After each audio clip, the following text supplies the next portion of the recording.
Luke Chennell. I'm an instructor at McPherson College. I teach primarily chassis and drivetrain restoration and a couple other things too. But I guess one of the most fun things I get to do is take care of and run this 1886 Benz patent motor wagon. This is a replica of the original. The original was built in Germany, 1886, by Carl Benz.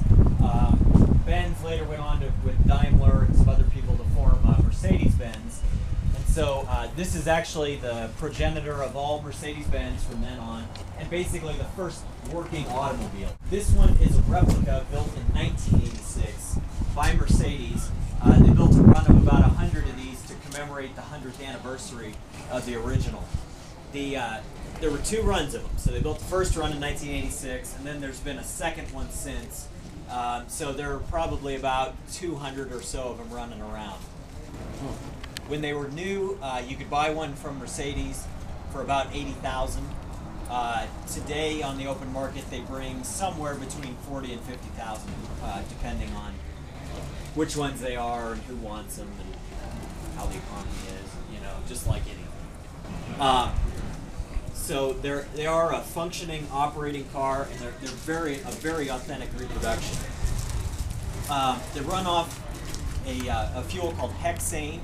Hexane is sort of like Coleman lantern fuel. It's real volatile stuff. It has to vaporize pretty well. The reason they have to run it off that is that the car does not have a regular carburetor.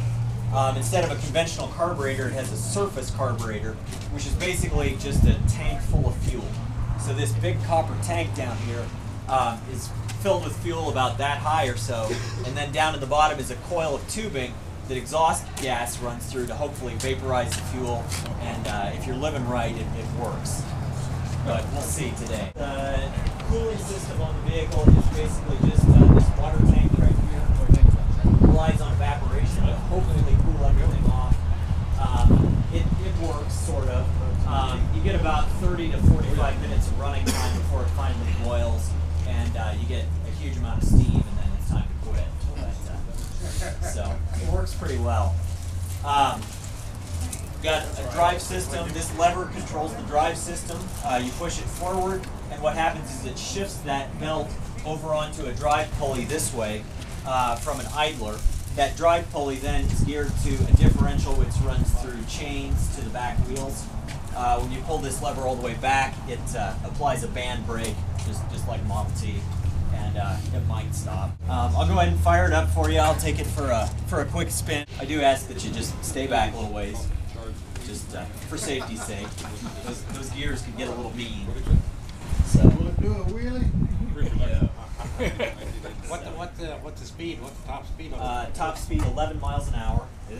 I checked it with my GPS one day, so it's fun. But so you ain't gonna get no traffic ticket, huh? No. Well, you would, because it's not particularly street legal. But it's the only car I've ever driven that I took a Model T as my reliable backup car. So, Is that right?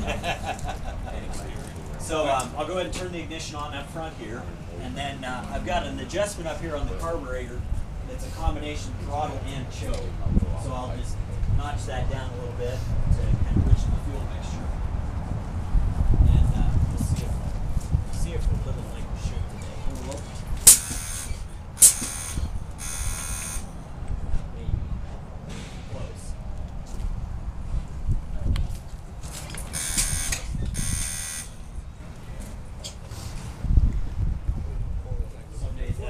Some days the Benz gods smile, and some days they don't.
interesting. I have about 40 to 50 hours of running time on it myself. The longest trip ever recorded on one of these was when Carl Benton's wife Bertha basically took it with